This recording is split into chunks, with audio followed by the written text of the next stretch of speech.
और जैसा मैं कहा था सरोज, मैं अपने वायदे के मुताबिक आज फिर हाजिर हूँ।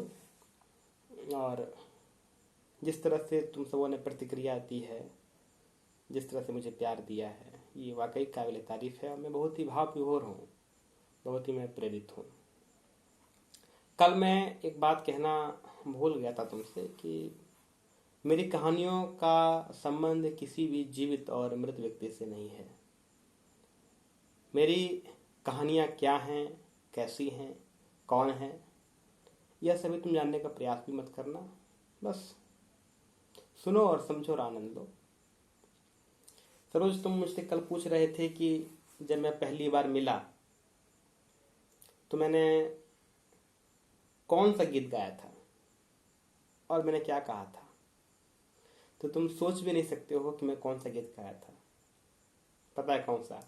तेरी गलियों में ना रखेंगे कदम आज के बाद, इसी गीत से। और जब इस गीत से जब काम बिगड़ने लगा तो मैंने कौन सा गीत गाया था पता है? होठों से छू लो तुम मेरा गीत अमर कर दो। और जो मेरी जो तीसरी कविता थी, उस कविता को इतनी ख्याति नहीं मिली होती जब यह कविता उसके मुख से बाहर नहीं निकला होता। यह कविता हमारी काफ़ी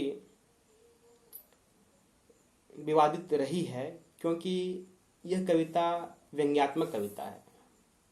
तुम समझते हो कि व्यंग्य क्या होता है? जब आप हिंदी साहित्य को पढ़ेंगे तो उस हिंदी साहित्य में एक व्यंग्यकार, इनका नाम हरिशंकर परसाई है, उनका नाम बहुत ही जोरों शोरों से आता है। हरिशंकर परसाई जो कि मध्य प्रदेश से रहने वाले हैं और वह एक व्यंग्यकार हैं। और शायद तुमने क्लास 9th या 10th में इनकी कहानियाँ पढ़ी होगी। तो ये कविता भी एक प्रकार का व्यंग्य है। और जब मैं पहली बार मिला तो मैंने गीत गाया था कि तेरी गलियों में ना रखेंगे कदम आज के बाद। और जब इससे काम बिगड़ता है तो फिर मैं गाता हूँ कि होठों से छू लो तुम मेरा गीत अमर कर दो, बन जाओ प्रीत मेरी मेरा गीत अमर कर दो। और फिर जब मैं देहरादून में था तो इसी कविता को जब भरी सभा में मंच पर जब इस कविता को उसके द्वारा गाया गया तो यह कविता ने काफ़ी ख्याति प्राप्त की थी। वह कविता है कि सच कितना सच है। लोग अक्सर बोलते हैं कि मैं सच कह रहा हूँ, यह बात सच है यार, ये सच है, वो सच है। तो मेरा सवाल यही है कि सच कितना सच है? सच की कोई मात्रा तो होगी, सच की कोई लिमिट तो होगा। कितना सच है?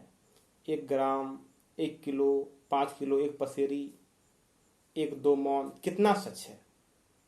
तो मेरी कविता इसी पर आधारित है कि सच जो है, जिसे हम सभी कहते हैं, घर में आप अपनी माँ से कहते होंगे, अपने पिता से कहते होंगे, पत्नी पति से, पति पत्नी से कहते होंगे कि यार ये सच है, वो सच है, यह सच इतना सच है, और ये बात मैं सच कह रहा हूँ, मैंने ऐसा किया, यह सच है। पर सच कितना सच है? सच कितना सच है? भाव को समझना है ना। सच कितना सच है? सच कितना सच है? इतना या इतना या थोड़ा और ज्यादा?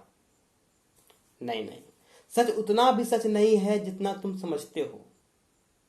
सच उतना भी सच नहीं है जितना तुम समझते हो। सच दूर दिख रहे धूप में किसी जल की तरह है, जब पास जाओ तो कुछ है ही नहीं। आपने पढ़ा होगा क्लास 9th या 10th में कि छाया मत छूना, छाया मत छूना वरना दुख होगा दूना। तो बिल्कुल कुछ ऐसा ही है कि सच दूर धूप में दिख रहे किसी जल की तरह है, जो है ही नहीं, जब पास जाओ तो कुछ है ही नहीं। मृत तृष्णा की तरह यह भी झूठ है। सच छल है। ध्यान दीजिए पंक्तियों पर, सच छल है, सच छल है, छलावा है और झूठ भी है। सच क्या है? सच झूठ है। सच पूछो तो सच है ही नहीं। सच छल है, छलावा है और झूठ भी है। और सच पूछो तो सच है भी नहीं।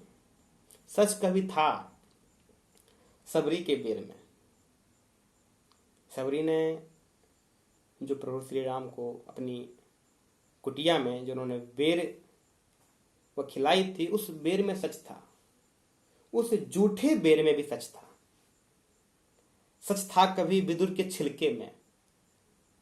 विदुर का नाम आपने सुना होगा।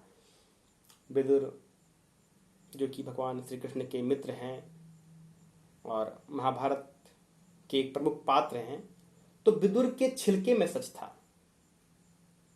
सच था कभी गोपियों के माखन में।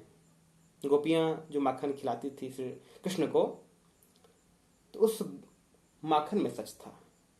और सच था कभी कहां, गोपियों के झूठ में।